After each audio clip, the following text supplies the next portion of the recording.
Hello student, हम लोग triangle पढ़ रहे थे। ट्रायंगल में हम लोग प्रूफ देख रहे थे क्राइटेरिया का।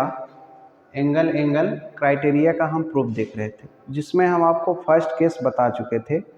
आज हम देखेंगे इसमें अगर सेकेंड केस क्या होता है, उसके तहत हम कैसे प्रूफ करेंगे ना। ठीक, तो आज का सेकेंड केस ये है कि इफ़ आपका क्या हो जाए, A be less than D E. कहने का मतलब जो ए बी है वह डी ई से छोटा हो जाए। ए बी का जो मेजरमेंट है वो डी ई से क्या हो जाए, छोटा हो जाए, स्मॉल हो जाए। तो हमारा क्या होगा, जब इसके ऊपर ये रखेंगे तो ये भाई इसके थोड़ा यहाँ पे आएगा। हम मान लेते हैं कि ए बी किसके इक्वल है, डी पी के इक्वल है। जब छोटा होगा भाई तो जाहिर सी बात इसमें रखेंगे तो इसको पूरा ढक नहीं पाएगा, थोड़ा सा कम आएगा। तो ये ए बी हम मान लेते हैं। चलिए ठीक है, अभी मानेंगे ए बी क्या है, छोटा है मान लें डी ई से। आपको गिवन क्या है बेटा, एंगल ए, क्योंकि तीनों एंगल बोला है इक्वल है, तब आपको प्रूव करना है क्या ये क्या है, सिमिलर है। तो एंगल ए किसके इक्वल है, एंगल डी के। एंगल बी किसके इक्वल है, ई के। एंगल सी एफ के इक्वल है। ये हमको गिवन है और यहाँ हमने केस लिया है कि ए बी क्या है, लेस देन डी ई है। तब आपको प्रूव करना है कि ये दोनों ट्रायंगल क्या होंगे, सिमिलर होंगे। ठीक, चलिए देखिए आगे।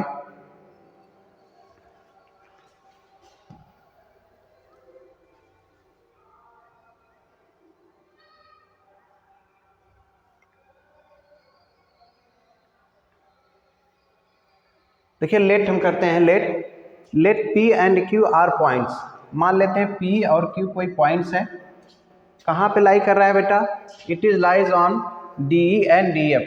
ये जो पी है डी ई पे है और डी जो क्यू पॉइंट है वो एफ पे है।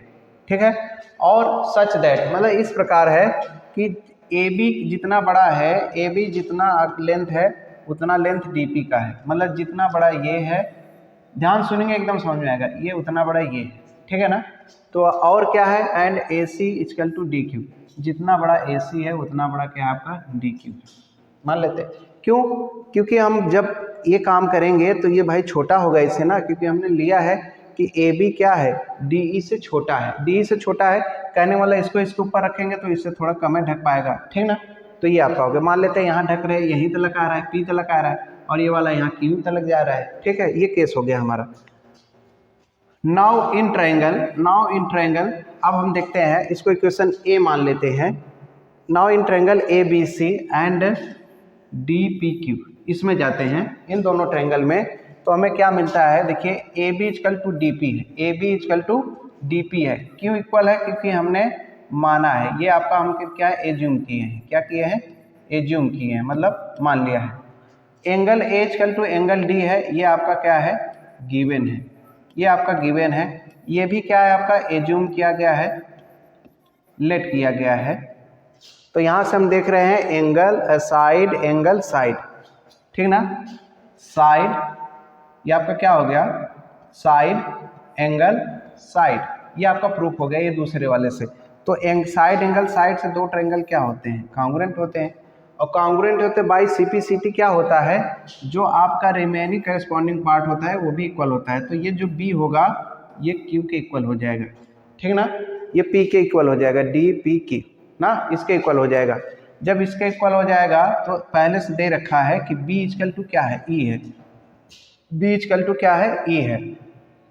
आप गिवन में जाके देखेंगे बी इक्वल टू क्या है, ई है। यहाँ पे देखिए बी इक्वल टू क्या है, ई है। तो यहाँ से हम कह रहे हैं भैया कि देखिए बी इक्वल टू ई है। अब यहाँ से ये आपका फर्स्ट हो गया इक्वेशन, ये सेकेंड। यहाँ पे बी दोनों इक्वल है तो ये लोग भी आपस में क्या होंगे, इक्वल होंगे।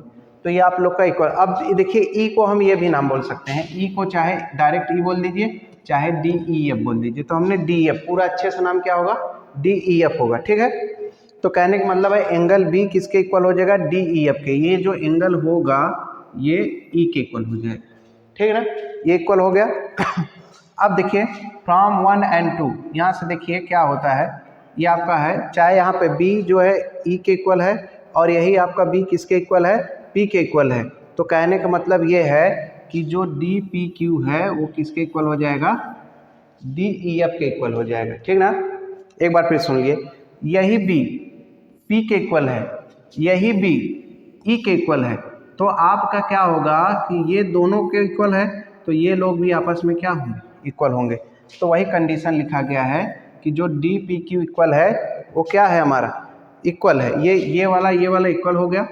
अब ध्यान सुनिए, अगर ये दोनों इक्वल होते हैं तो देख लीजिए एक लाइन ये है और ये लाइन, ये एंगल इक्वल हो गया, तो इक्वल होंगे, ये करस्पॉन्डिंग एंगल हो गए। क्या हो गए, करस्पॉन्डिंग एंगल। और करस्पॉन्डिंग एंगल तभी बनता है जब दो पैरेलल लाइन को एक क्या हो, ट्रांसवर्सल लाइन कट करती हो। तो कहने का मतलब ये है कि पी क्यू क्या रहा होगा, ई एफ के इक्वल रहा, ई एफ के पैरेलल रहा होगा। जो पी क्यू है वो क्या है, ई एफ के पैरेलल है, क्योंकि जहाँ पैरेलल मिलता है और एक लाइन कट करती, देखो यहाँ पैरेलल मिल रहा है और ये एंगल बराबर हो जाता है, तो इसी को हम करस्पॉन्डिंग। अब उल्टा सोचिए, करस्पॉन्डिंग एंगल इक्वल होता है तो कब होता है, जब दोनों ये पैरेलल होते हैं। जब पैरेलल होगा तो करस्पॉन्डिंग मिलेगा, पैरेलल होगा तो करस्पॉन्डिंग मिलेगा, और करस्पॉन्डिंग होगा तो पैरेलल मिलेगा। इतना ध्यान सुनिएगा। अब आइए आगे।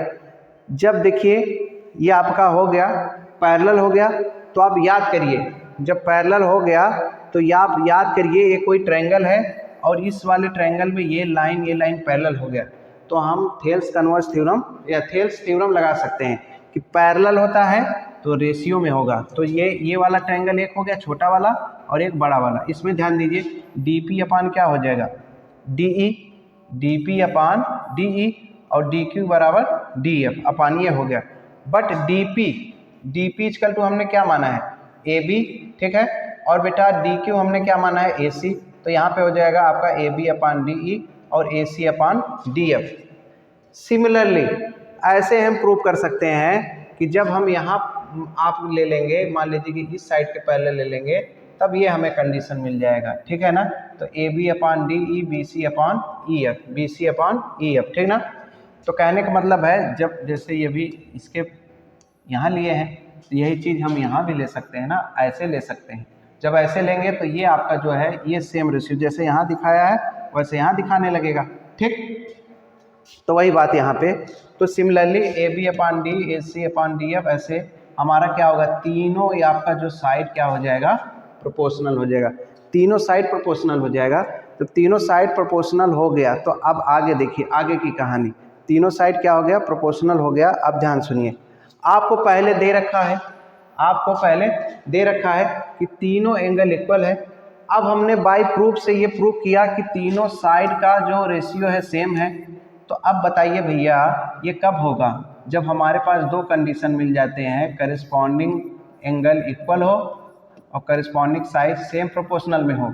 तो हमारा क्या कब होता है, जब दोनों ट्रायंगल हमारे क्या होंगे, ए बी सी और डी ई एफ क्या होंगे बेटा, ये आपका सिमिलर होगा, तभी ये हमारा ये कंडीशन हो सकता है। क्योंकि सिमिलर ट्रायंगल क्या होता है डिफिनीशन, जब दो ट्रायंगल सिमिलर होते हैं तो इसके करस्पॉन्डिंग एंगल इक्वल होते हैं और करस्पॉन्डिंग साइड सेम प्रोपोर्शनल में होते हैं। अब उल्टा सोचिए, जब करस्पॉन्डिंग एंगल इक्वल होता है और करस्पॉन्डिंग साइड सेम प्रोपोर्शनल होता है, तब क्या होता है, जब दोनों ट्रायंगल क्या होते हैं, सिमिलर होते हैं, ठीक है। नहीं, जब सिमिलर होगा तो ये मिलेगा, और जब ये मिला है, ये दोनों कंडीशन मिला है तो ये मिलेगा। समझ में आया कि नहीं। तो ये आप दिल में देख रहे हैं और दिल में उतर जाएगा, आपका टेंशन मत लीजिए।